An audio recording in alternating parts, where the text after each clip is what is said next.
নমস্কার, আমি আলপনাস ব্লগের আলপনা। আজ আমি একটা অন্যরকম ভিডিও নিয়ে আসলাম আপনাদের কাছে। আপনারা কম বেশি সবাই জানেন যে রানাঘাটের ছোট্ট ফুলের মতো একটা শিশু অস্মিকা একটা বিরল রোগে আক্রান্ত।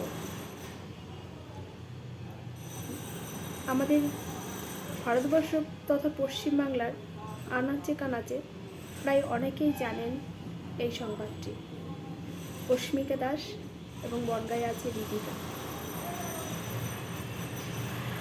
তো আমার সাধ্য অনুযায়ী আমি যেটুকু পারি আমি পৌঁছে দিয়েছি, কিন্তু আপনাদের সবার কাছে আমি এই আমার আর্জিটা নিয়ে এসেছি যে আর কয়েকটা মাস, মাত্র 3 মাস মতো আমার বাকি আছে অস্মিকার। 3 মাসের মধ্যে ওই ইঞ্জেকশনটা না দিতে পারলে ছোট্ট ফুলের মতো শিশুটি অকালে ঝরে যাবে। তাই আপনাদের কাছে আমার বিনীত অনুরোধ, আপনারা তো কত টাকায় কতভাবে নষ্ট করেন, যে যেভাবে পারেন, যে যতটুকু পারেন প্লিজ আপনারা একটু সাহায্য করুন অস্মিকাকে। দান করুন, ছোট্ট শিশুর জীবন রক্ষা করুন। জীবন ভান্ডারে দান করুন, ছোট্ট শিশুর জীবন রক্ষা করুন। আর সর্বজয়া নারী পরিবার সকলের কাছে হাত জোর করে অনুরোধ করবে, ছোট্ট বোন আমাদের অস্মিকার জন্য সকলে জীবন ভান্ডারে দান করুন। ছোট্ট শিশু আমাদের রানাঘাটেরই শিশু, মাত্র 10 মাস বয়স। দাদা ভাই আসুন, দাদা ভাইয়ের কাছে পুরো উদ্যোগটা শুনে নেব। নমস্কার, আমার নাম অরিজিৎ হালদার। আমি ইওতে কাজ করি অবসরে। ওখানে আমি শুনেছিলাম, ভিডিওটা দেখেছিলাম। তো ভিডিওটা দেখার পরে আমার নিজেরই খারাপ লেগেছিল। তাই আমি যতটা চেষ্টা করেছি, আমি বাচ্চাটার জন্য ডোনেশন চেষ্টা করে নিয়ে এসেছি। তাই আমি দিতে চাই টাকা, ডোনেশনটা করতে। তো দাদা ভাইয়ের পক্ষ থেকে এটা অস্মিকার মায়ের হাতে তুলে। এখানে আমি যে ছোট ছোট ভিডিও ক্লিপগুলো তুলে ধরলাম, প্রেয়সী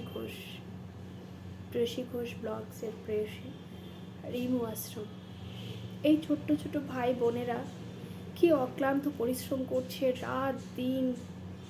আপনারা ওদের ভিডিওগুলো দেখবেন যে কি পরিশ্রম করছে ওরা। আর আমরা ঘরে বসে কি এইটুকু করতে পারবো না ছোট্ট ওই বাচ্চাটির জন্য? ওরা যদি পারে এত ছোট ভাই বোন হয়ে, তাহলে কেন আমরা পারবো না? আমরা ঘরে বসে যেটুকু আমাদের সামর্থ্য আছে, ঘরে ঘরে পৌঁছে যদি যায় ভিডিওটি, তাহলে সবাই একটু একটু করেও যদি হেল্প করা যায়, তাহলে তো অস্মিকার অনেকটা হেল্প হয়। আর মাত্র 3 মাস সময় আছে। এই 3 মাসের মধ্যে যদি পুরো টাকাটা কমপ্লিট না করতে পারে, তাহলে অকালে ঝরে যাবে ফুলের মতো শিশুটি। তাই আমরা তো কতভাবে কত টাকা নষ্ট করি, একটু দাঁড়াই না অস্মিকার পাশে। এটাও তো আমাদের একটা লড়াই। এই লড়াইয়ে যদি আমরা জিততে পারি নয়, জিততে হবে, এই প্রতিজ্ঞা নিয়ে আমরা সবাই মিলে প্লিজ আপনারা সবাই অস্মিকার পাশে দাঁড়ান। আর এই ভিডিওটি বেশি বেশি করে একটু শেয়ার করে দিন, যাতে সবার কাছে পৌঁছে যায়। অস্মিকার জন্য আমার এই দুঃখ। আমার কিন্তু কেউ না অস্মিকা, আমার কেউ না। আজ প্রেয়সী ঘোষেরও কিন্তু কেউ না, কিন্তু একটা ছোট্ট শিশু যে এখনো পৃথিবীর কিছুই দেখলো না, মাত্র 11-12 মাস বয়স বোধ হয়, কিছুই বোঝে না, কিছুই জানে না, সে অকালে ঝরে যাবে ফুলটি। তাই সবার কাছে বিনীত অনুরোধ, ভিডিওটি বেশি বেশি করে একটু শেয়ার করে দিন, যাতে সবার কাছে পৌঁছায় এবং অস্মিকার জন্য সবাই একটু করে হেল্প করতে পারে। সবাইকে বলবো প্লিজ আপনারা অস্মিকার পাশে দাঁড়ান। ভিডিওটি বেশি বেশি করে একটু শেয়ার করে দিন যাতে সবার কাছে পৌঁছায় ভিডিওটি, আর অস্মিকার পাশে সবাই দাঁড়ায়।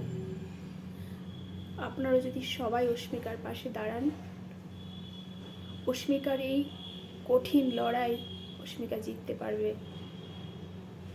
আর সেটা পুরোটাই সম্ভব শুধু আপনাদের জন্য,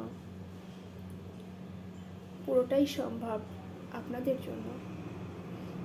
তাহলে এই ছোট্ট ফুলের মতো শিশুটি সুন্দরভাবে হেসে খেলে বড় হতে পারবে, পৃথিবী সম্বন্ধে জানতে পারবে। যে বাচ্চাটি এখনো পৃথিবীর কিছুই জানে না, বোঝে না, তাকে এত তাড়াতাড়ি হেরে যেতে দিতে ইচ্ছা করে? তাই প্লিজ আপনাদের কাছে আমার একান্ত অনুরোধ, আপনি প্রেয়সীদের ব্লগগুলো দেখবেন। ওরা কত পরিশ্রম করছে, ওর ভিডিওগুলো দেখে কালকে আমি সত্যি কান্না করেছি যে ও এত পরিশ্রম করছে ছোট্ট বাচ্চাটির প্রাণটি বাঁচানোর জন্য, আর আমরা পারবো না? প্লিজ সবাই এগিয়ে আসুন অস্মিকার জন্য, আপনাদের কাছে আমার একান্ত অনুরোধ।